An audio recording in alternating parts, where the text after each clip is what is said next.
Hi, welcome to Vegan Finds Day 6 of the quarantine.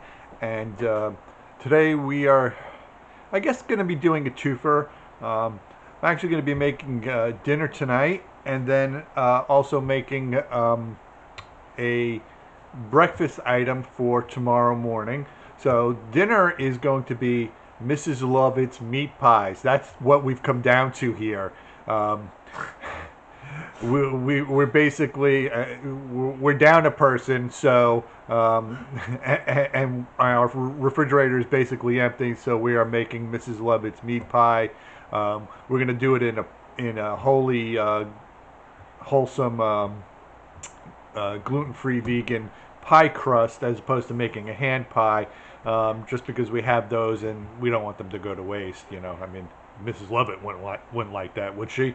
And so while we're getting that ready, we're also going to be making a breakfast quiche using some sausage, maybe some leftover meat, and we'll go from there. So hopefully you'll enjoy what you see, and I will start the prep work and start putting it together for you, and hopefully you like it, and maybe you'll make it at home. Don't use any real people.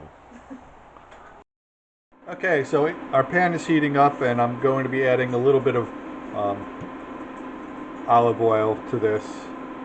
Normally I wouldn't use olive oil, but we don't really have any. Oh, actually, we do have some avocado oil. I just see it there on the shelf. And I'm going to be adding some sliced mushrooms. We got some really nice cremini mushrooms that my wife has kindly sliced up for us, and I'm going to use about, I would say, half a package of this because I'm going to reserve the rest for the quiche that we're making. And I'm going to let this saute down and cook for a couple of minutes, and once it's done cooking, I'll be back to put the rest of this together.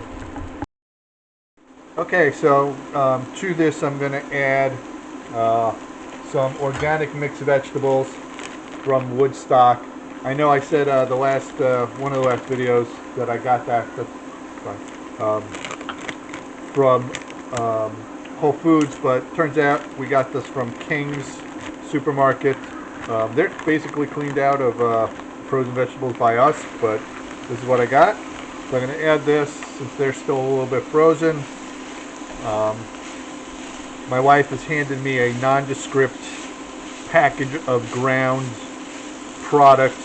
I'm going to ask her, where's George been? Because I haven't seen him for at least 2 days. He usually comes by and we give him some of our leftovers. I haven't seen him, and these... Is that all the Hawaiian things? No, I'm not. I'm going to add more. And she hands me this. I know we have a heat sealing machine in our house, so I'm not quite sure what this is, but Really Trader Joe's meat. She's telling me it's Trader Joe's beefless ground.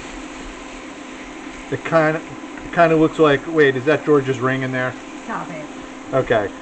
Anyway, so we're going to add that, start cooking it, and I'm going to start also tossing in some of the pearl onions that we're going to be using.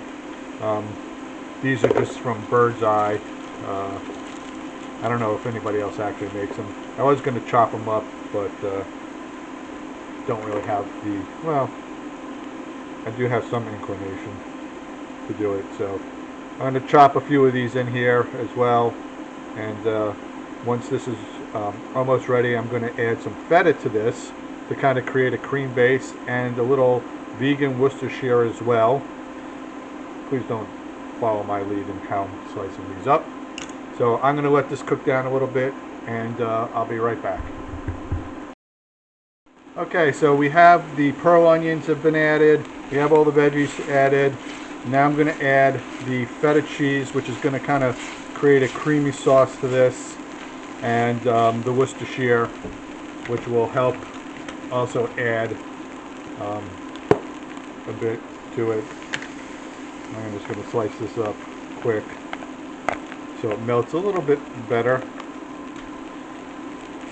I know it seems weird, but quite honestly, The Violife cheeses melt really well in the pan and create this wonderful kind of sauce. I'm going to melt this. Right here I've got some homemade Worcestershire that's vegan. You can now find vegan Worcestershire sauce in the stores, which is nice, so you don't have to make it. We actually made a jar of it, and the recipe has lasted us almost 3 years. That's how long our recipe will last. So we will post that eventually. I'm just going to pour that in, get it ready, and continue to cook this. So as you can see, it's getting nice and creamy.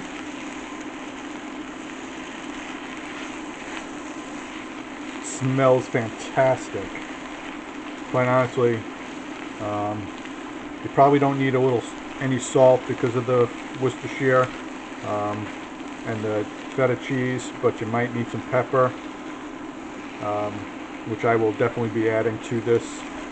And this is basically ready to go into the pie shell, just about. I will show you the almost finished product shortly. Okay, so this is it in the tart shell from Wholesome.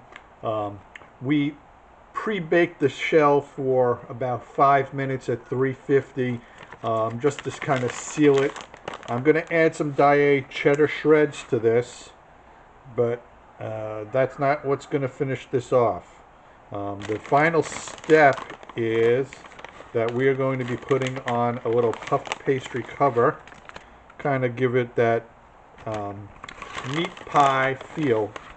So we will be rolling out some pastry dough, and I will show you what it's going to look like before we get it ready to go into the oven. We're going to be putting it in the oven at 350, probably about 15 to 20 minutes, just simply to get the puff pastry browned. Since everything's obviously already basically cooked, this is good to go. So this is the meat pie. We like to call him George, and so he will be going into the oven for 350 degrees. Stuart's gone stir crazy. And we will show you the finished product once it is finished. I can tell you that the filling is delicious. I did taste some of it, and despite my misgivings, human is not so bad. Okay, so this is our neighbor. He's fully baked at this point and ready to be eaten. So this is our ode to Mrs. Lovett's meat pie. We hope you enjoy this video, and if you like what you see, please hit the subscribe button, hit the notification bell so you know when we add more videos. Give us a thumbs up or a thumbs down if you don't like Mrs. Lovett's pies, but they're guaranteed to be the best meat pie you ever ate. Anyway, thanks again, and we'll see you soon.